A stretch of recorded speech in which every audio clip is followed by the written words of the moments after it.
What is going on, Circle of Debate family? It's Chris, and I'm here with, well, if you don't know, we don't want you watching our show, the franchise Shane Douglas, one of the most decorated champions in the history of pro wrestling. But today I want to talk to him about a skill set that I don't think you get enough credit for. Before the pipe bomb, before CM Punk, before MJF, you were cutting some of the best shoot promos the business had ever seen. And I would say some of the first shoot promos that wrestling had ever seen. My favorites being obviously when you threw down the title you upgraded the ECW title, and my number one favorite promo of all time, and I mean this from my heart, what I call the Taz bitch you're mine promo. I know that entire promo from start to finish, from the moment Francine chimes in the back, the immovable object, the unstoppable force, and tonight they collide. Hey, good. I love that promo, and I want to talk to you about breaking those fourth walls. Did you know that you were, in my opinion, paving the way for guys like CM Punk and MJF to come out and try to be edgy on the mic?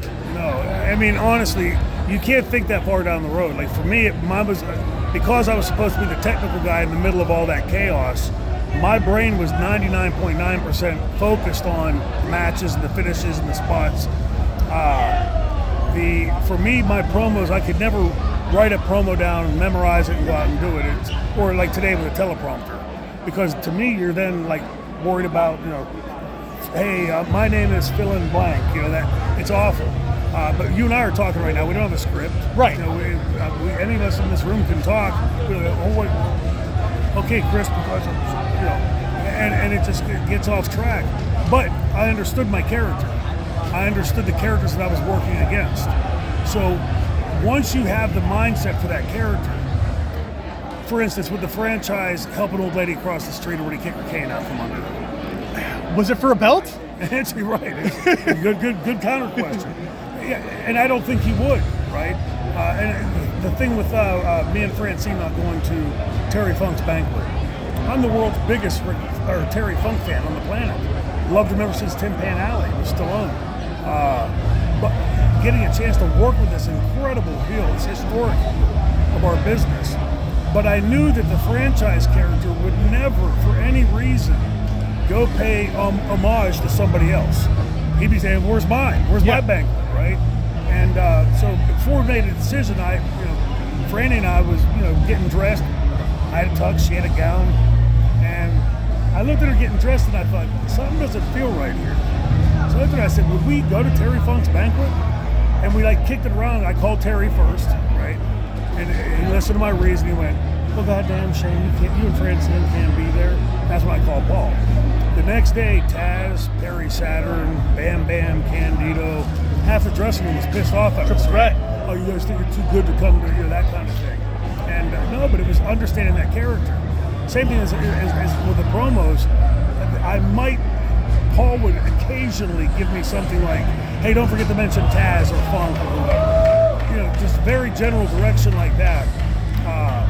The promo of the belt throwdown, the only thing I had pre-planned in my head was to mention the NWA champions that I had grown up idolizing. Harley Race, the Briscoe brothers, Lou Thez, Rick Steamboat, Ric Flair, the Rock and Roll Express. I wanted to get Dusty Rhodes. I wanted to get as many of those names as I could get in there. The problem was that was the third match that night. 124 degrees inside the building, crammed in with the fans. Yeah, and there was no windows, right? Well, there was a couple doors that were open, but it was honestly a sauna. And we worked like a 20-minute match with Taz, like a 22-minute match with Malenko, both challenging matches. And then they wanted an epic match from me and Scorp. I didn't have any gas left. I said, "Scorp, following your lead." We went out and we started doing that. And after we got done, it was like a 37-minute match, I think.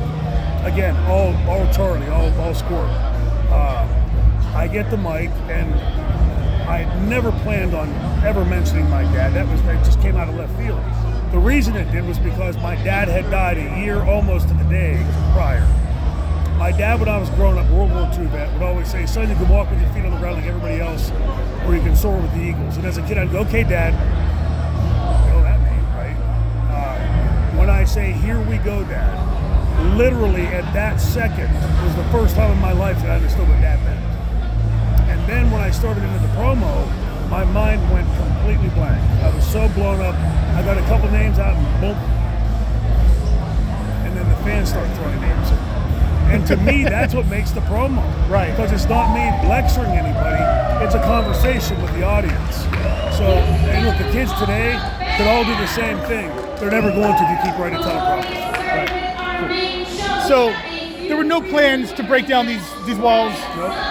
Mentioning other companies, I think you were one of the first to do it. I remember during the Taz promo, go up north to down south, the grass is greener and the fags are easier. Yeah. Mentioning Shawn Michaels' broken pinky. You had no idea that you were laying the groundwork for shoot promos. Well, we all steal from each other, right? We all borrow. Right. There's nothing original left. The fact that somebody as talented as brain fart. No worries. I said no worries, don't worry. I do the same thing. It's all good. Anybody who's good at the mic. Yeah. If I had said MJF, any of those guys, the fact that anybody even paid attention or watched or listened from 20 plus years ago, I would have thought you were hot. And so, Might be true. And to be fair, I wasn't the first to do it. I had never heard of, never saw the video of it, but I had heard of Randy Savage doing shoots against Memphis. And because we had a much bigger platform with emerging internet at that time, cell phones were just coming in, but the business had gone through the stratosphere. So whatever Randy Poffo had said, Randy Savage back then, 1/100, maybe less, of that audience heard it compared to what heard mine. And the kids today at even a much grander scale. So the fact that they've used it to their benefit and helped make themselves major stars doing it, makes you proud. Yeah. Somebody paid attention. Yeah. I've connected those dots as a fan of the sport, as a fan of every dynamic in the sport. Obviously one of the best wrestlers of all time, but I also consider you one of the greatest mic men of all time. Mr. Franchise, we really appreciate you at Circle Debate. The show here started at PCWUltra. If you can't hear the crowd, we're going to watch some pro wrestling, and you should too. Thank you so much. Appreciate it, brother. That was awesome.